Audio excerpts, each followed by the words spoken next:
So I think the thing about Angelo, right, it's impossible to talk about his career at this point and not reflect back on the injuries. Because I think you're absolutely right when you say, Dom, going into, until those injuries kind of kick in 2015, 2016, 2017, you're like, he's one of the best players on the planet. He's the guy that the torch was firmly in the hands of, and he's meant to be kind of running further up the hill if you can go up it from where we were at that peak, right?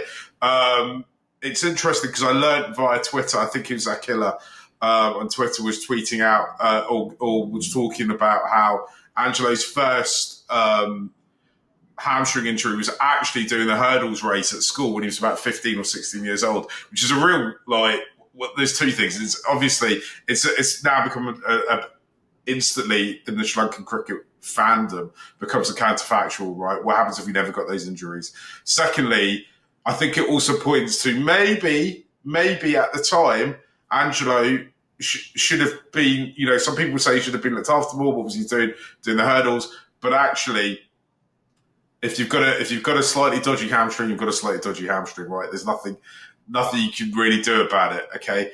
I think when I look back at his career now, and you look at the promise he showed early on, I said the promise, what he delivered early on, I regularly tweet out Prime Angelo was a greater cricketer than Prime Virat, because if kind of raw kind of data suggests that he was as good as getting runs and he was getting wickets as well, right? Which obviously Virat never did. And I think actually the Angelo's career is in a microcosm kind of all the issues around the management of our team in the last decade, right? He burst into the team. He's a breath of fresh air. He's, there's chat on the streets of Colombo about this kid that's coming through, that's absolutely amazing, can bat, can bowl, can do everything, can lead the team. He's the super fielder. Super fielder. That, right? Yeah, he's got everything about him. And then he ends up actually off the mismanaged injuries and like, to be honest, I think it's fair to call them mismanaged. And this isn't, this show, I hope, is just a tribute to Angelo.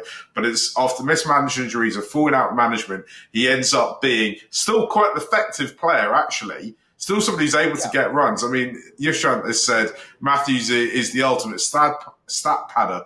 I'm not really sure I kind of agree with that, right? Because they've got a job to do, which is quite often when he's coming in, he's just hang about to bat, right? But he just ends up being an absolute, totally different player to who we thought we were going to have and who we should have had. And I think actually at this point we can look back and say Angelo was basically kind of did what he was kind of asked to do, except as the tools that he was given were breaking down, he wasn't managed in the correct way. And that is exactly what we've seen with Sri Lankan cricket, the national team. In Angelo's period in the side, right? So he's a kind of reflection of the management that he was around. Dineth has written in Mathews is the greatest player Sri Lanka ever heard in terms of talent. That's an interesting one. Yeah, that is an interesting. I suppose in terms of like raw. What Mathews is, which not many of our Sri Lankan greats are when they appeared, though actually, when you look at the kind of that team that won the T20 World Cup in 2014, it's actually stacked full of players like Angelo who are athletes, right? I mean, Dilshan is a pure athlete, and Thisara Pereira is a kind of pure athlete as well. I think it's when I remember the buzz when people were talking about Angelo Mathews and what he could potentially bring to the team. And I definitely think for the first kind of 5 or 6 years of his career, he really kind of brought everything to it. I think even at the back end when he's, I think he'll even admit, part of the reason he's hanging his boots up is because he's not as effective as he once was. I imagine there'll be no one more frustrated about that than he will be, right? Yeah. But I still think when I reflect back on it, he kind of delivered everything that was promised, right? he got us a World Cup. He got runs. He got wickets. He brought leadership. I think it's Got us a Test series win in England. he got us a Test series win in England. He got us series wins in Australia. Like it's Sri Lanka Bangladesh is a thing, right? It is a big rivalry. It will make Sri Lanka cricket a lot of money this year and in future years. Right? Every year thereafter. Every year thereafter, right? Essentially, in cricket, there is two other rivalries, right? There is the Ashes and there's India-Pakistan. Okay, some people might say there's now a kind. Well, not some people. There is a rivalry between India and kind of everyone else now, but that's more to do with the kind of size of market share that India have, right? To make Sri Lanka Bangladesh a thing is quite an extraordinary thing, and he almost has done it single-handedly, right? Or not quite single-handedly, which you keep, right? Mark, maybe the framing for Angelo is Yeah, that for his whole career he was an all-action cricketer, and yeah, that took on very different meanings in the at different first half and points. the second half of his career, right? Like I think the comment that he's a stat patter. Sure, you might say that some of the runs he got towards the end of his career were not as valuable as maybe some of the other runs, but we can't deny how dynamic he was as a player at his peak. And I think Matthews is kind of the exception to the usual Sri Lankan rule where, especially with batters, you come onto the scene, you get figured out, and then you come back stronger. He was sort of he went from strength to strength, and I think it gets to your question, Mark, where you were saying like, did he deliver the promise? I think Angelo Mathews is very much just, as you said, kind of like a microcosm of Sri Lanka cricket. With the proper support, with the proper players around him, he brought the team to its highest heights. He brought dynamism.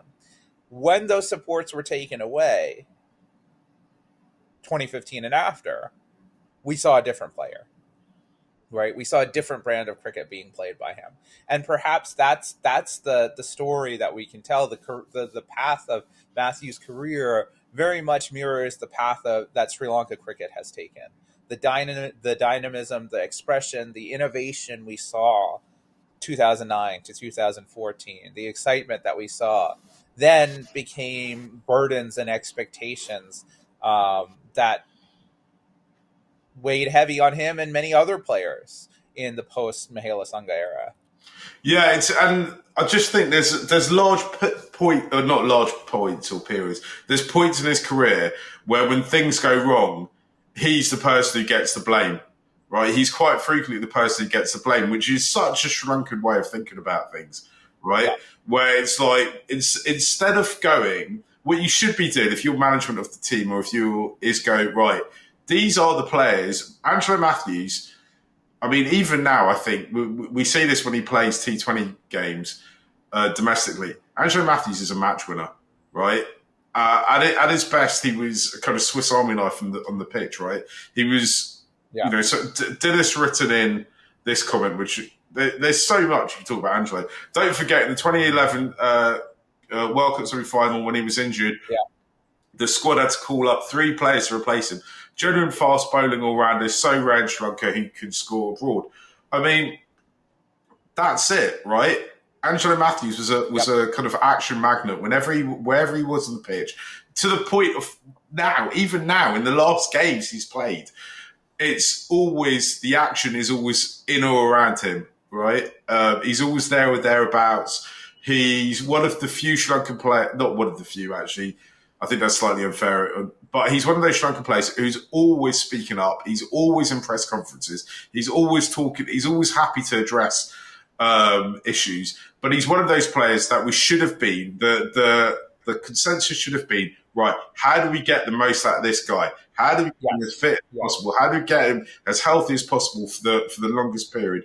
Except in a very I say uniquely Sri Lankan. I think there might be other cricket cultures that do this as well. I think it happens a little bit with England.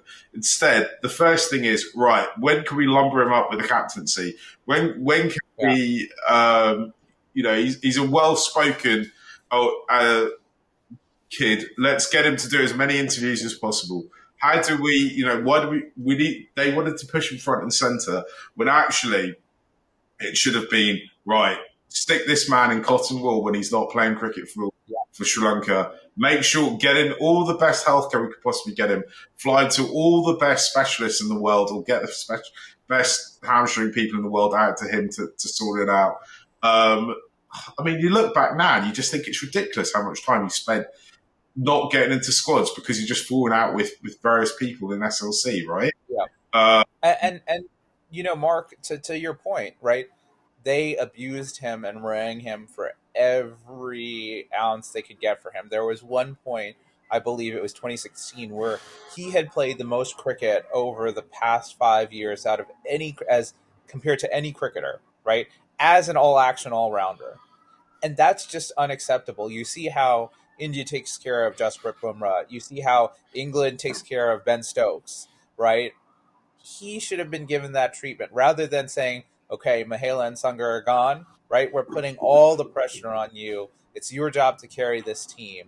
They should have said, all right, Angelo, we have to protect you because you are a match winner. And what they turned him into was an effective player who could come in and do a job, but they took that dynamism. They took that game changing ability from him by putting too many expectations on him. And I think if there's any lesson to be learned from it, is that you have to win as a team.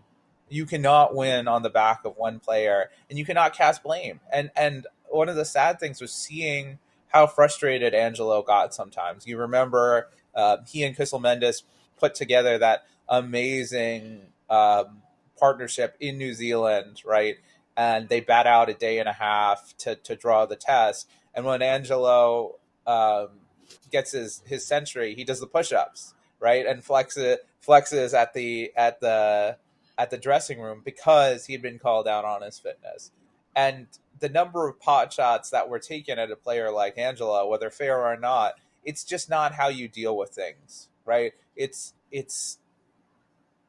was he was the scapegoat for so much of what happened, right? I think that negatively affected his play because instead of being able to be dynamic, to go out and express yourself and play in innings at Headingley, right? Like that is just bravado. It's not worrying about your stat line. It's worrying about what I need to do to win a game, right? And once that stopped being the case, Angelo's play dipped.